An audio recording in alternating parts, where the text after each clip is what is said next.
Bienvenidos sean todos a este pequeño canal. Les saluda su servidor con el alias de Ragnarok 6K.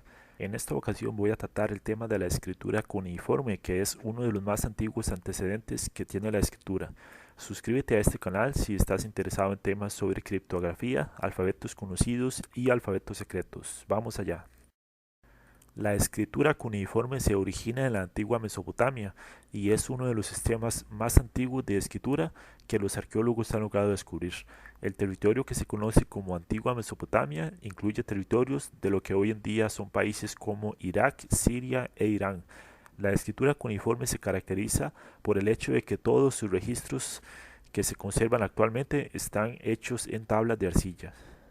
Se calcula que las más antiguas de estas escrituras podrían ser tan antiguas como del año 3400 a.C. Si tomamos en cuenta que las tablillas más recientes datan del año 75, podemos apreciar que este sistema de escritura fue usado por más de 3000 años. Posiblemente esta escritura sea la que ha perdurado más tiempo en la historia de la humanidad, incluso más que el alfabeto moderno.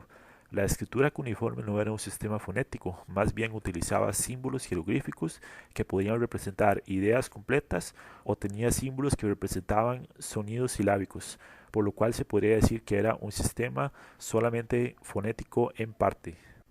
En las tablillas más antiguas, como en las tablillas encontradas en la ciudad de Uruk, se han contabilizado hasta 2000 signos diferentes. Sin embargo, en tablillas posteriores se aprecia una simplificación de la escritura, reduciéndola a entre 400 y 900 jeroglíficos diferentes. Se utilizan los jeroglíficos para las palabras más utilizadas y para las palabras menos conocidas y de menor frecuencia en su uso se utiliza el sistema fonético silábico. Este sistema de escritura tenía símbolos fonéticos para las sílabas, pero no tenía vocales solas, ni tampoco tenía composiciones de vocales y consonantes, como así ocurre con todos los sistemas plenamente fonéticos. Este sistema de escritura que combina jeroglíficos con símbolos fonéticos silábicos ha sido comparado con el sistema de escritura que tiene el japonés, donde conviven los caracteres kanji con los sistemas fonéticos silábicos hiragana y katakana.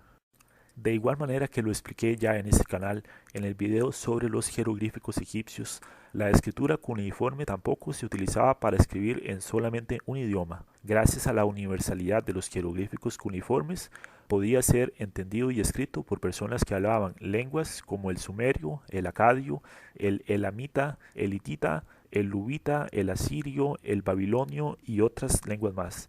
Se calcula que al menos eran 12 las lenguas que utilizaban este sistema de escritura.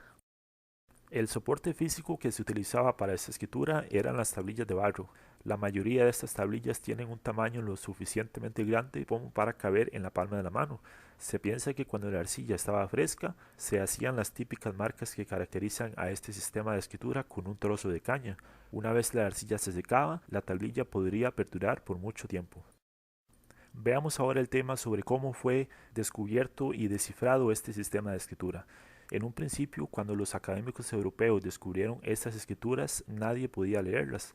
La última persona capaz de entenderlas había dejado este mundo hacía mucho más que 1000 años. A pesar de ello, gracias al trabajo de muchas personas a lo largo de siglos, la escritura cuneiforme ha sido redescubierta y descifrada. Se requirió de mucho trabajo por parte de personas con un gran deseo de descubrir los secretos que ocultaban aquellas antiguas escrituras. Al igual que lo que ocurrió con el desciframiento de los jeroglíficos egipcios y sobre la piedra de Rosetta, el desciframiento de los jeroglíficos cuneiformes no fue una tarea simple ni rápida. El primer antecedente fue en el año 1621, cuando el viajero italiano Pietro della Valle exploró las ruinas antiguas de la capital del imperio aqueménida y copió una serie de peculiares signos grabados en la puerta del palacio de dicha ciudad. Muchos años después, en el año 1700, Thomas Hyde, profesor de la Universidad de Oxford, publicó un trabajo sobre los logros obtenidos por Della Valle, donde le da a aquellas escrituras indescifrables el nombre de cuneiformes. Poco después fueron descubiertas entre las ruinas de la ciudad de Persépolis una serie de escrituras las cuales fueron copiadas y llevadas a Europa. Aquellas inscripciones eran muy similares a las que Thomas Hyde había bautizado con el nombre de escrituras cuneiformes. Se hicieron numerosas copias para su estudio por los eruditos y fueron muchos los que no soportaron la tentación de probar sus habilidades intelectuales descifrando aquellas escrituras. Una de esas personas que se dedicó de lleno a descifrar las antiguas escrituras cuneiformes fue George Friedrich Grotefend, que vivió de 1775 a 1853. En el año 1802, Friedrich presentó a la Academia de Ciencias de Gotinga sus primeros resultados en un artículo científico. A diferencia de lo que vimos en el video sobre la piedra de Rosetta, Friedrich no contaba con un registro en 3 idiomas donde estuviera alguna escritura cuneiforme. Ni siquiera sabía cómo se hablaba el idioma que estaba escrito en aquel grabado. Sin embargo, aplicándose a la tarea sin fatigarse y con mucho ingenio, logró algunos descubrimientos importantes, como lograr comprobar que la escritura se realizaba de arriba a abajo y de izquierda a derecha. También, tomando las escrituras cuneiformes en tumbas importantes, teorizó que muchas de ellas debía repetirse el símbolo que representaría la palabra rey. Esto, sumado al conocimiento a través de los griegos de nombres de reyes de la época como el rey Darío y su padre Histaspes, Friedrich logró encontrar consistencia en al menos 12 símbolos jeroglíficos. En el año 1835, Henry Rawlinson, un oficial del ejército británico, encontró la inscripción de Behistún, que data del reinado del rey Darío I de Persia, del año 522 a.C.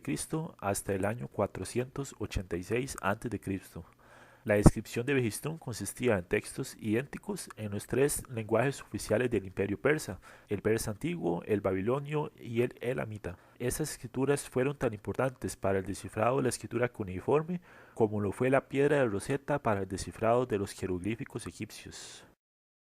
Sin embargo, Henry Rawlinson no era la única persona que estaba trabajando en descifrar los jeroglíficos cuneiformes con ayuda de la inscripción de Behistún. También el asiriólogo irlandés Edward Hincks se había dedicado a la tarea. Ambos trabajaban en el mismo proyecto sin conocer al otro. Utilizando como referencia el persa antiguo, lograron descifrar su escritura y posteriormente a través de esta escritura lograron trabajos importantes en descifrar los jeroglíficos cuneiformes. En el año 1842, un importante descubrimiento les daría una gran cantidad de textos a Henry Rawlinson y Edward Hincks para continuar trabajando en el descifrado de los jeroglíficos cuneiformes. Se trata del descubrimiento de la ciudad de Nínive por parte de Paul Emil Botta en 1842. Entre los tesoros descubiertos estaban los restos de la gran biblioteca de Asurbanipal, un archivo real que contenía varios miles de tablas de arcilla con las conocidas inscripciones cuneiformes. Gracias a los descubrimientos de la inscripción de Behistún y de la biblioteca de Asurbanipal, para el año 1851, Henry Rawlinson y Edward Hincks ya eran capaces de leer eficientemente más de 200 jeroglíficos cuneiformes.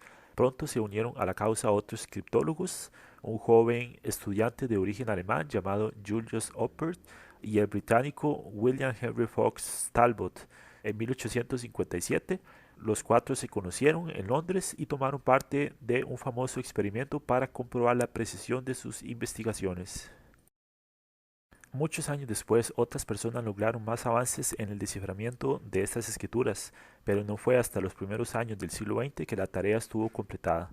En la actualidad, los asiriólogos son capaces de entender todos los jeroglíficos cuneiformes. Muchas gracias por ver este video. Se despide Ragnarok 6K y les invito también a suscribirse a este canal si es que están interesados en los temas sobre alfabetos secretos, alfabetos históricos y sobre criptografía en general.